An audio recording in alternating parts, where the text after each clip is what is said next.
نحمده ونصلي على رسوله الكريم أما بعد فقد قال الله تبارك وتعالى في القرآن المجيد أعوذ بالله من الشيطان الرجيم بسم الله الرحمن الرحيم ذلك الكتاب لا ريب فيه هدى للمتقين وقال النبي صلى الله عليه وسلم خيركم من تعلم القرآن وعلمه الہی رونق اسلام کے سامان پیدا کر الہی رونق اسلام کے سامان پیدا کر دلوں میں مومنوں کے الفت قرآن پیدا کر۔ صدر محترم، اسٹیج پر رونق افروز بزرگان دین اور حاضرین مجلس، آج کی اس محفل میں اور آج کی اس مبارک اجلاس میں میرا موضوع سخن دنیا کی سب سے پاکیزہ اور مقدس کتاب قرآن پاک ہے۔ ہمیں چڑھتے سورج کی طرح یقین ہے کہ اس کا ایک ایک حرف سچا و صادق ہے۔ وہ قرآن پاک جس کی زبان مقدس، بیان مقدس اور جو فصاحت و بلاغت کا کانٹے مارتا سمندر ہے، جس کے متعلق ارشاد ربانی ہے کہ قرآن وہ کتاب ہے جس کے صادق اور برحق ہونے میں کوئی شک و شبہ نہیں، اور جس کے بارے میں محسن انسانیت حضور پاک صلی اللہ علیہ وسلم نے ارشاد فرمایا کہ تم میں سب سے بہتر وہ شخص ہے جو قرآن کو سیکھے اور سکھائے۔ دعا کیجئے کہ خداوند قدوس ہم سب کو قرآن پاک کی دولت سے مالا مال فرمائے۔ ایک حدیث پاک میں آتا ہے فضل کلام اللہ علی سائر کلام کفضل اللہ علی،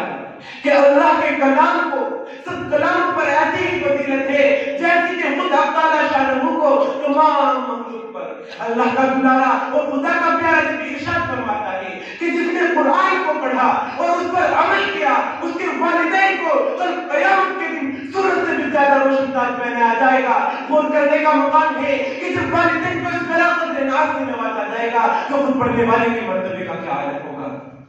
مسلمانوں، قرآن کریم وہ عظیم برکت اور سعادت ہے جو روح خدا دی ہے، معدن حیات اور سرچشمہ زندگی ہے۔ وہ قوم جو پشت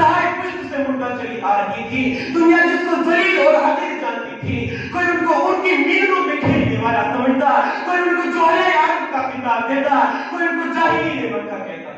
لیکن دوستو، جب قرآن آیا جن کا نام جوہر عالم تھا، صحابہ کرام ہو گیا، جن کو نفرت سے یاد کیا جاتا تھا، ان کو رضی اللہ عنہ پر اس وقت اعزاز ملا۔ وہ مردہ قوم جو کروٹ نہیں لے سکتی تھی، طاقت و قوت سے ایسی نیک ہو گئی تھی کہ جس نے تجربہ کس طرح کا مخلوقات میں ملا دیا، بڑی بڑی سلطنتوں اور حکومتوں کا تختہ الٹ دیا۔ محترم دوستو، قرآن آیا تو زمان و مکان میں زندگی آئی، قرآن آیا تو عدل و مساوات کا پیغام آیا، قرآن آیا تو مردہ قوم زندہ ہوئی، قرآن آیا تو کیسر و کسرا کا غرور خاک میں ملا، قرآن آیا تو باطل کی لہراتے جھنڈے ٹوٹ پڑے، قرآن آیا تو کفر و شرک تن توڑ گیا، قرآن آیا تو ساری کائنات کو نور ملا، قرآن آیا تو دوستو سب کچھ ملا۔ مگر افسوس، ہم نے قرآن کے تھامنے مقدس کو ترک، ہم نے اس کی باقیدہ تعلیمات کو بھلا دیا۔ نتیجہ یہ ہوا کہ وہ مسلم قوم جس کے سر پر یہ عزت و رحمت کا تاج تھا، ذلت و رسوائی کے بار میں جا گری۔ وہ قوم کامیابی جس کے آگے بڑھ کے استقبال کرتی تھی، نسل اس کا مقدر بن گئی۔ وہ مسلم قوم جس کے ایک آغاز میں افریقہ کے جنگل میں رہنے والے خونخوار درندوں نے میدان خالی کر دیا تھا، آج ایک چٹی بھی اس کا حکم ماننے کو تیار نہیں۔ خدا نخواستہ آج ہم نے اپنے بچوں کو دو پیسے کے لالچ میں دین سے دور رکھا اور ہماری نظر اخروی نعمتوں کے بجائے دنیاوی ڈگریوں پر رہی ہے، تو یاد رکھیں خدا کے یہاں بھی جواب دینا ہوگا۔ کسی ہندی شاعر نے کیا ہی خوب کیا ہے کہ میں غیر مسلم ہوں تو کیا ہوا، کہ میں غیر مسلم ہوں تو کیا ہوا، سر پر اٹھا کر قرآن لا سکتا ہوں، اے مسلمانوں کا ایمان درست کرو، تمہیں دیکھ کر میں ایمان لا سکتا ہوں۔ اللہ تعالیٰ ہم سب کو قرآن سیکھنے، سکھانے اور اس پر عمل کرنے کی توفیق نصیب فرمائے۔ قرآن